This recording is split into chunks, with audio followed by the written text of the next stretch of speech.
accepted the fact that the crazy lady intended to keep him prisoner in this basement until he starved to death. You wait. Now that he's awake, he'll be strong again in no time at all. I've seen him hurt worse than this. She closes the door. She's seen him hurt worse than this? He'll be strong again in no time at all? Ronnie's mouth is dry, so very dry. He had come around to believing Jeff had been right about Mr. Harris being a killer, but only now, when it was far too late, did he entertain the rest of Jeff's theory. Ronny Blackburn clings to the doorknob with both hands, leaning back with all his weight to keep the door shut. His heart pounds in his chest. His breaths come in ragged gasps. The small room feels like a coffin, its cramped space pressing in on him from all sides. The door swings outward, so without a lock, Ronnie's strength is the only thing keeping Mr. Harris from getting in. And with Mrs. Harris's words echoing in his mind, Ronnie knows Mr. Harris will only get stronger and stronger until it's able to yank the door open with ease. He had barely managed to get past Mr. Harris. The man, no, the thing, had grabbed at him as he brushed by, nails scraping across his arms, chest, and neck. The scratches burn, a painful reminder of how close he came to getting caught. The thing's grasping hands had been desperate, almost animalistic, as if it were a starving predator lunging for its prey. Ronnie can't stop picturing the thing on the other side of the door, no longer resembling a human, no longer resembling the smiling Mr. Harris from math class. A hard certainty forms in Ronnie's mind that the thing on the other side of the door has shifted into its true form. He can no longer think of it as Mr. Harris. Now, it is the thing. Mr. Harris is gone. The thing stands on the other side, scratching at the wood with its nails.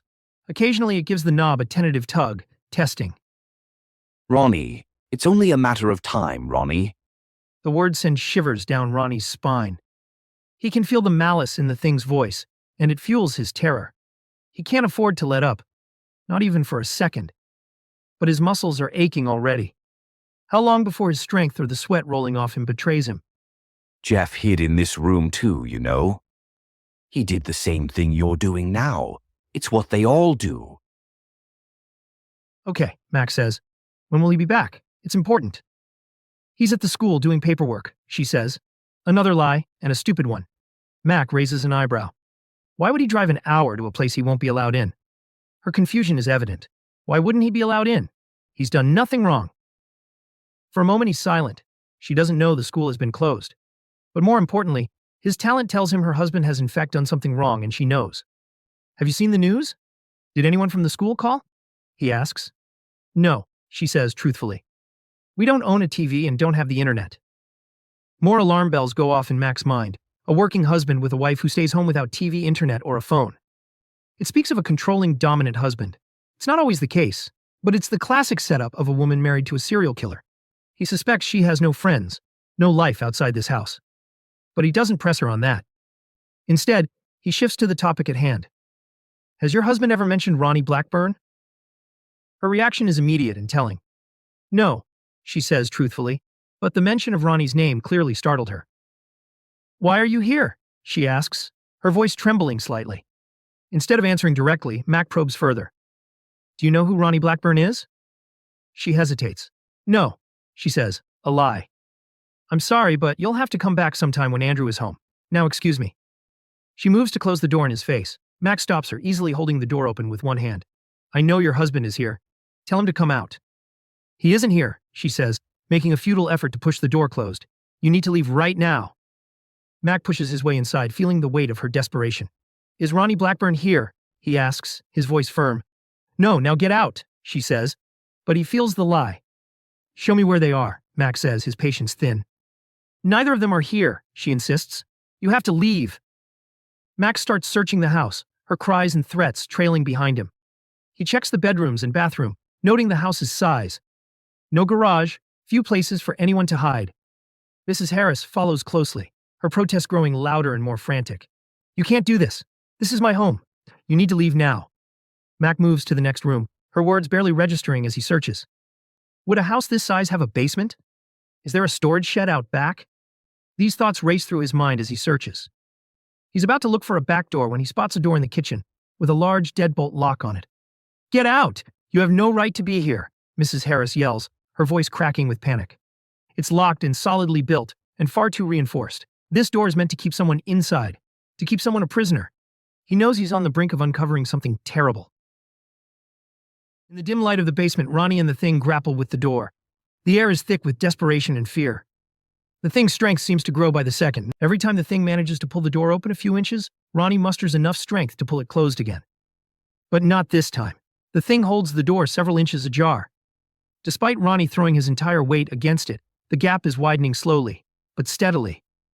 Tears stream down Ronny's face as he fights. His mind is a whirlwind of terror. He knows he is about to die, and the thought drives him into a wild panic. His sweaty hands slip, and suddenly the door's yanked open. Ronny falls backward, landing hard on the concrete floor. The pain is nothing compared to the horror. He scrambles back until he hits a stack of boxes and can go no further. The Thing steps into the small room, towering over Ronny with a predatory grin. Ronny tries to beg for his life, but his voice is completely gone. All that escapes his lips are dry, choking sounds. His terror warps reality, convincing him the Thing is transforming, shifting, but somehow staying in its human shape at the same time. Your soul is going to be delicious. The Thing says. It steps closer, and Ronny, in a futile attempt to escape, pushes back against the boxes, wishing he could somehow pass through them and the wall to make his escape. Reaching into a box, the Thing pulls out a small notebook and drops it onto Ronny's lap. Ronny's eyes flick to it, but his mind is too fogged with fear to register its significance. This notebook belonged to Jeff. The Thing says. He wrote all his suspicions about me in there, all the notes he took while spying on me. But he also has something about you in here, how you wanted him to steal his dad's AR-15 and you would take your dad's Glock. Then the two of you would show those fuckers at school what pain really was. That's why the two of you were fighting, wasn't it? He didn't want to do it. Not for real. And you did. The Thing shakes its head and tosses the notebook onto the floor between Ronny's legs. I don't like feeding on the young. If Jeff hadn't kept nosing around, I would have never gone after him. I regret him to a degree. But in your case, I think I'll be saving many lives. The Thing grabs Ronny's arms below the shoulders and lifts him until they are face to face. Ronny's struggles are useless. The Thing is far too strong. Even through his terror, Ronny realizes the Thing had been toying with him. It could have ripped the door open long before, but it had chosen to wait, to savor the moment. The fear is too much for Ronny to bear, and he soils himself. His gaze locks onto the Thing's eyes, unable to look away. It's as if an invisible force holds his head in place, forcing him to stare into the depths of the Thing's malevolent gaze. The room begins to dim.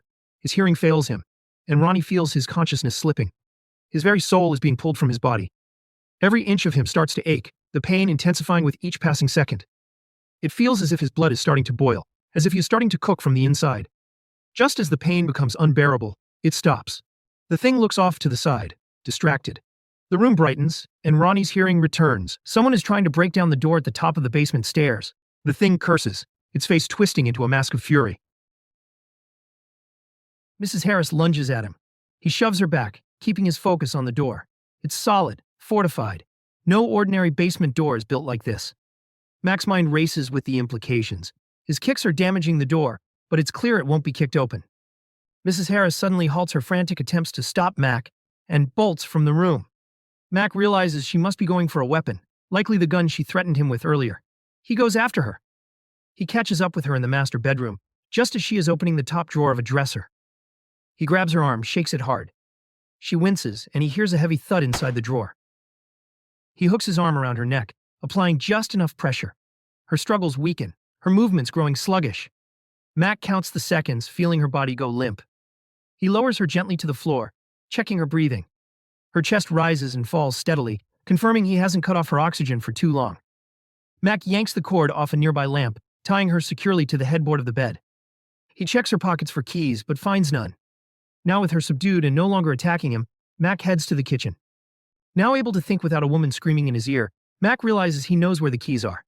He rushes into the living room and heads to the front door, recalling a small table he had seen when he first entered the house. Some people leave their keys in such places. Sure enough, he finds a set of keys on the table. He grabs them and hurries back to the solidly built door. There are only 5 keys on the ring, so it doesn't take long to get the locks open. He draws his Glock.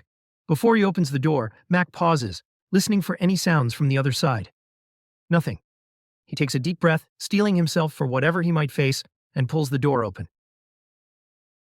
Mack opens the basement door cautiously, his Glock drawn and ready. There, standing in the shadows, is Mr. Harris, smiling. Thank God I've been trapped for hours. he says, glancing at the gun in Mack's hand. Did she call the police? I was expecting a locksmith. Mack says nothing, narrowing his eyes, assessing the situation. Mr. Harris looks weak, swaying as if unsteady on his feet. Half his face and much of his clothes are caked in dry blood. And yet Mack isn't buying it. How are you hurt? I tripped and fell down the stairs. I cut my head open. Mr. Harris explains, touching the blood on his face. The lock is faulty, so I managed to lock myself in too. Bad luck all around. Where is Ronny? Mack demands, his voice hard. Mr. Harris feigns confusion, his expression one of innocent bewilderment. Ronny Blackburn? He asks. Why would Ronny be here? That disturbed young man. Is he in some sort of trouble again? Mack calls out to Ronny. Ronny, are you down there? Mr. Harris's face twists into a look of concern. What makes you think Ronny is here? He asks. Are the police after him? Has he done something? He suddenly looks saddened, shaking his head. Did Ronny finally take a gun to school like he threatened? I tried to counsel the boy, tried being his friend at school to help him get on the right track. Even without his talent, Mack could tell Mr. Harris was playing a game. No one who had lost that much blood and been injured and locked in a basement would act like he was now. Stop lying, Mack snaps. I know Ronny is here. Mr. Harris's expression hardens briefly before returning to feigned innocence. He starts walking towards Mack, shuffling his feet and continuing his charade of being hurt. I don't know what you're talking about, he says, his voice steady. I'm just a teacher trying to help my students. As Mr. Harris shuffles forward, Mack moves backward, keeping a distance between them as he was trained to do. Stop, Mack orders. Hands up. Mr. Harris hesitates but continues moving, his eyes locked on Mack's. You don't want to do that. I'm not your enemy. Get down on the ground, Mack commands, his voice firm and unwavering. Now! Mr. Harris keeps advancing, ignoring the order. Mack's grip tightens on his weapon. This is your last warning. Get down, or I will shoot. Mr. Harris stops, his eyes flickering with uncertainty. He raises his hand slowly, but Mack doesn't relax. Kneel down. What happens next will feel like a lifetime to Mack, but will only last 3 seconds. Mr. Harris's face contorts into something inhuman. His hair drifts off his head like dandelions in the breeze. He grows taller, thicker. His fingernails turn to claws. Mack's heart slams against his chest. Every beat echoes in his ears. A cold sweat breaks out across his skin as time stretches. Each fraction of a second feels like an eternity. His breath catches in his throat. His stomach plummets. A hollow void replaces any semblance of control. The world narrows to just Mr. Harris. Monstrous, towering. Every detail of the transformation sears into Mack's mind. His muscles tense, locking him in place. Yet his instinct screams at him to move, to do anything to escape the nightmare. Panic surges, hot and electric through his veins. 1 second has passed. The thing lunges. Mack's mind screams at him to move, but terror roots him in place.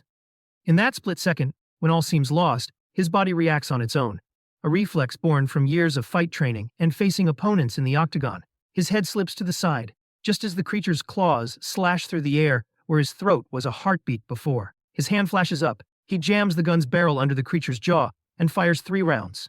The thing's eyes go wide, just as the top of its head explodes in 3 bursts of blood, bone, and brain matter. It drops to the tiled floor, droplets of blood following it down, landing on its already blood-stained clothes. Mack stumbles backward, drawing big gulps of air. His heart beats painfully in his chest, both hands gripping the Glock, aiming it at the thing, watching for even a twitch of movement to justify unloading his weapon into the thing's already destroyed head. He takes up a shooter's stance, arms locked straight, and stays there, frozen in place. Fear grips him so tightly that he doesn't even notice the burning ache that creeps into his shoulders and arms, the muscles screaming from holding the position for so long. Mack steps over the body and starts down the basement stairs. Bloody footprints mark each step. The air is heavy with the metallic scent of blood, mingling with the musty smell of the basement. It's a thick, suffocating blend. It clings to his lungs with every breath. "Ronny," Mack calls out, his voice echoing hollow and strained in the confined space. He descends slowly, his heart weighed down by dread at the thought of what the claws on the dead thing behind him could do to the human body. Horrific images rise unbidden. walls and floors soaked in blood, body parts scattered like discarded toys. Or worse, chunks of half-eaten flesh strewn carelessly, as if the attacker had savored the kill, only to discard the remains with cruel indifference. At the bottom of the stairs, a closed door waits for him. His gut tightens. If Ronny is here, he's behind that door. He carefully steps over the thick, congealed blood smeared on the last step, and the pool of it on the basement floor. His stomach churns. He approaches the small door, pulse quickening. A new smell fills his nostrils, a pungent, foul odor of feces that assaults his senses. It's a thick, almost tangible cloud of stench. Mack closes his eyes for a moment, hand resting on the doorknob. He knows all too well that the human body often releases its bowels at the moment of death. As a cop, he had responded to more than a few calls where the stench of feces was the prelude to finding the dead. He pulls the door open, and his breath catches when he sees Ronny. A cold shock runs down his spine. His hand instinctively jerks the Glock from its holster, the barrel now trained on the boy's head, before he can even process the action. Mack had steeled himself for a scene of bloody carnage, but not this. Ronny's skin is bleached white as snow and his eyes are solid green, an eerie semblance of the thing upstairs. Dark blue veins stand out against the white skin in a spiderweb pattern, visible wherever skin is exposed. The boy's mouth is frozen in a wide, twisted, silent scream. The front of his jeans is soaked, and the foul odor of urine and feces hangs thick in the air. Mack lowers his weapon and holsters it. The boy is obviously dead. Holding his nose, Mack kneels beside Ronny's lifeless body, a profound sadness mixing with the horror of what this kid must have gone through at the hands of that thing. The air around him feels colder, as if the very essence of the boy's life has been drained from the room. Mack looks up at the ceiling in the general direction of where Mr. Harris lies dead, his fingers twitching with the urge to charge up the stairs and empty his clip into that thing. Sam Peterson's words echo in his mind, words Mack had dismissed out of hand. Vampire. Or a type of one, Mack thinks, his eyes scanning Ronny's body for confirmation. There are no puncture wounds on Ronny's neck or wrists. No wounds at all are visible. So all that blood on the steps, the pool of it on the floor, and on the thing upstairs. It must belong to Mr. Harris, Mack concludes, his mind racing to piece together what happened. The thing was hurt somehow. Then it fed on Ronny, drained the life out of him, restored its own health. "I'm so sorry, kid," he whispers, his voice barely audible in the oppressive silence of the basement. "Wish I could have gotten here sooner. If I had called it in instead of coming alone, would he be alive now?" Guilt gnawing at him like a relentless predator. He spots a small notebook next to the body, the flap open, with the exposed page packed with small, tight writing. He picks it up and scans a few pages. "Ah, fuck," Mack mutters under his breath, the words escaping like a bitter curse. Jeff Silverman's notebook reveals what his friend Ronny Blackburn had planned, and what their fight was really about. In all his years on the NYPD, he had never tampered or destroyed evidence, had never even been tempted as he was now. Sighing, he looks from the notebook to Ronny, then back to the notebook. Minutes pass as he makes up his mind. Finally, he stuffs the small notebook into his pocket. Later, he'll burn it. The boy's dead, and he died in horrific pain. No need for the world to know he had indeed been planning to kill a lot of his classmates. Just as he's about to leave this house of horrors to call it all in, a low moan escapes from the teenager's mouth. Suddenly, Ronny's hair falls out in clumps, leaving him bald. It's an eerie replay of what happened with the thing upstairs, right before it struck with lightning speed. Mack sucks in a breath, drawing his weapon again and aiming it at the thing's head. Every vampire movie he has ever seen passes through his mind, and the laws of such movies. If a vampire drinks your blood and doesn't kill you, you become one of them. But that thing didn't drink the kid's blood, Mack says aloud, his voice wavering, and a moment later, he tells himself, and this isn't a fucking movie. He doesn't know the rules here, with things like Mr. Harris and Ronny Blackburn. The boy groans in pain, grimacing and closing his eyes. Mack shakes his head and prepares to pull the trigger. His conscience tells him not to, but that thing upstairs had been so fast, so lethal. A second's hesitation had almost cost Mack his life. It's not human anymore, he tells himself. It's no more human than that thing upstairs. Shoot it. Shoot the fucking thing. Max swears at himself under his breath, his finger tightening on the trigger. But then the thing stops groaning and opens its eyes, looking up at Mac, confused, pleading, childlike. The thing falls over and loses consciousness. Maybe it is a thing, but it's still a child. And Mac's in uncharted territory. He doesn't know if there's any hope for Ronny Blackburn. But what right does Mac have to decide? How many lives did that thing upstairs bring to an end in horrific pain over the years? How many more might die if Ronny Blackburn is allowed to live? He feels the notebook in his pocket. The kid's evil, Mac tells himself. Even before this, the kid was evil. He has to do this. He'll be saving God only knows how many lives. Desperately, he wills his finger to do what it must. A minute passes and suddenly, relief floods Mac's body. On the floor, the thick veins are thinning. Ronny's face is gaining color. Maybe he's going to be all right, Mac says. After a few more minutes of watching Ronny's skin return mostly to normal, with only a few thin blue veins still visible on his face, Mac reholsters his weapon and takes out his phone to call 911. But as he taps the numbers, doubt creeps in. What if this isn't the end? What if, like Mr. Harris, Ronny will look normal most of the time, hiding his true form to walk among his prey? What if letting Ronny live is a mistake? A mistake that will come back to haunt the boy's family and everyone else around him. Mac's thumb hovers over the call button, uncertainty gnawing at him. Is he doing the right thing? Or is he condemning others to a horrific fate? The moment stretches out, his conscience in agony, before he finally taps the green call button. Seconds later, the 911 operator is on the line, but the unease lingers. A shadow he can't shake.